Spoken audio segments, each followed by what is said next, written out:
Okay, today we have kind of another essential tool video because in the last essential tool video, I didn't talk about the slip joint pliers. These are really handy.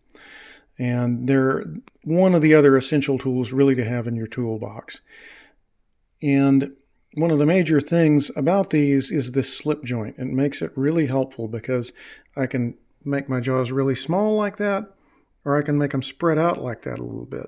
So if I'm working on something bigger, I can use this setting on the pliers as opposed to this setting. Nice thing is that's really easy to move. You just take the pliers and tip them a little bit, and then now it's down to the small setting again. So these are really good. There's a lot of these. It's just like any other tool. There's versions of this that are super fancy and got all kinds of big things coming off of here and big old giant cushiony rubber handles. And the thing is, I'll tell you about that. Yeah, that looks luxurious on the tool shelf, but when you get down in a tight space, you need the simple ones. So stick with the simple ones. Good rubber handle like this is nice, but it's not necessary. I've used ones that just have a bare metal handle for many years. Another thing you'll run into is some pliers will actually have a spring in them. And what that spring does is keeps opening the plier up like this. And the idea is that you don't have the motor skill to control that other jaw with your fingers. You pinch it between those two fingers, or whatever fingers you're comfortable with, and you can work the pair of pliers just like normal. With that spring in there, they're always springing back open, and you're doing this, and you don't have the control you need. Whereas this way, you're actually controlling it with your hand. So don't get pliers with a spring in them. Usually it's the cutting pliers for doing electrical work that have that. But I have occasionally seen these have those springs in them, and they're just not good. The other thing I have out here, for example, is these smaller slip joint pliers. Now, the only reason I have these around is that they've just been around like forever. Those pliers may be older than I am. But here's the thing I don't like about these. The 6-inch slip joint pliers, I think the only reason these were made was to make people angry. You can't get enough grip with them to really do anything. They're too small, and they have a tendency just to dig into your hand and tear your hand up. So when you're going for your slip joint pliers, go for your 8-inch. Do not go for the 6-inch. They're just not going to serve you for what you need. Also, these have metal handles on them. There's no rubber sheathing over them or any cushioning device. And that's another thing I would say about these particular ones. Their shortness, along with the fact that there's no cushioning device, you can really hurt your hand trying to use these. So you definitely want these ones that have a rubber handle on them, but no big things. You'll see ones with big boots out here on them that stick out so your hand can't slip forward or whatever on the plier. And it's like I say, that is not going to get into tight spaces, and that's not going to do what you need it to do. And it's going to be twice as expensive as these, if not more. So go and get you your cheapos. That's what you need. And you'll hear me say that over and over again. A lot of tools, you really don't need to spend a whole lot of money on a lot of tools. Now, there are some tools we'll get to later on, and this is kind of counterintuitive. We'll get into the sort of what I would say non-essential tools, the specialty tools, and those are the ones where you want to spend a lot of money and make sure you get a really good quality product. They're chunks of metal that are cut out. They're basically going to do what they need to do. I mean, I've never seen it. I'm sure there's maybe somebody out there that makes a really cheap slip joint that just breaks. But I haven't seen that yet. I will say there are people out there that make really expensive slip joints that you can't fit in anywhere because they made them so fancy that they're not useful anymore. Now, the next thing I want to move on to is sockets. In my last video, I talked about sockets, but I wanted to talk about sockets more. Look closely at these two sockets. Can you tell the difference? There's a very important difference between these two. Okay? See this one here? See how it's got this huge beveled edge that leads down into the socket? And see how this corner here, and this is the important thing, that little corner there doesn't even make it all the way up to the edge of the socket. Now this one here, if you see, that corner does make it all the way up to the edge of the socket.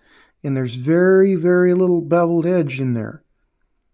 Okay, the reason why I just call it sinking them in, but the reason why they sink these in like this and put this big beveled edge on there is so that the socket is easier to get up onto the fastener. Here's my problem. These sockets are designed to fit on the fastener. They're sized appropriately so that they'll go right up on there. You do not need that beveled edge. If you need that beveled edge, you probably need to start looking into having some kind of motor skills problem or some kind of deficiency that's making your body not capable of positioning that and getting up on there. These will go right up on there just about as easy as those do.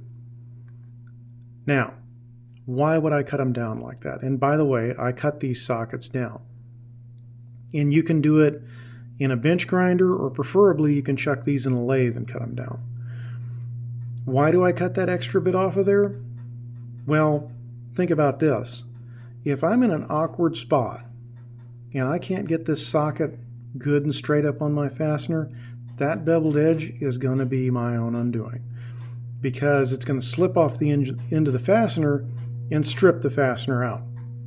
Whereas if I cut that away, I get much more full engagement with the fastener and make it much harder to strip. The other thing is you will run into fasteners out there that are slim head fasteners. So instead of having like the regular thickness of head, sort of like this old bolt here, they'll have about half that thickness.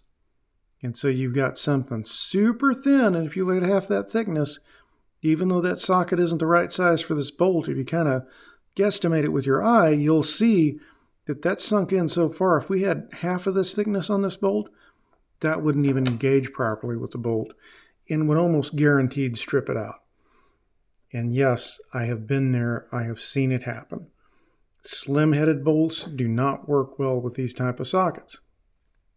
Now, I say these type of sockets, and you're like, the first thing you're going to ask me is there another type I could buy? No. Every socket I've ever seen is sunk in like that. So what you have to do, buy you a set of sockets and then cut all of that you don't need off of there so that they'll actually fit down on the fastener and grip it properly. I brought these two sockets out just so you could see it in a 12 point, and also so that you could see, and I wish I had better lighting on this socket, so that you could see the difference on a 12 point. Yet again, here's one that's not been cut down, and here's one that has been cut down. And if you see that, yet again, we're looking for those little corners to be all the way up against the edge of the socket so that it's actually grabbing the fastener. I can still have a little taper in there. That's okay. But it don't need to be, sunk in like that far or that far. That's an area where you're getting into stripping things out. So that's a big deal with sockets. Like we said last time, you want the 6-point sockets, but also one of the things I didn't show, and some of the people might have been keen-eyed and noticed my toolkit and said, those sockets don't look normal. No, they're not normal. I've cut almost every socket in this toolkit down so that it doesn't have that extra bevel on there, so that these will not strip fasteners out when I'm working. Do you really need to do that? Probably not, but then again, sockets are usually used in the automotive world, and that's where you're usually going to find these slim head fasteners. So you always want to be aware of that. You want to turn your sockets down so that they don't cause issues for you later with ruining fasteners. It's just not worth the time and trouble. And if you notice, you really look at this, almost every socket I've got in this kit has been cut down. That one hasn't. And there's actually a reason why that one hasn't. That's a spark plug socket, and the spark plug bolt head is like that long. And so it'll go up in there and it'll grab. But in the case of a lot of other instances, you want to go ahead and trim them down so that you've got good socket engagement. Another thing I would mention that I really prefer is a good set of offset wrenches like these. And the reason why these are called an offset wrench is, see how the end of it's offset? That gives you more clearance to put your hand in there on the fastener, and just generally tighten things down and have an easier time when you're working.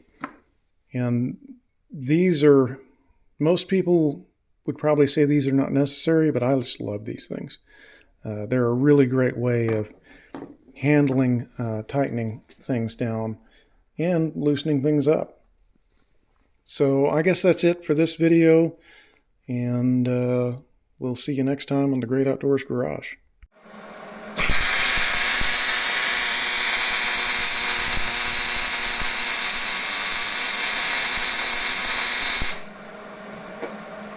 Want to see more sparks flying, more heat, more excitement? Go and subscribe to my YouTube channel.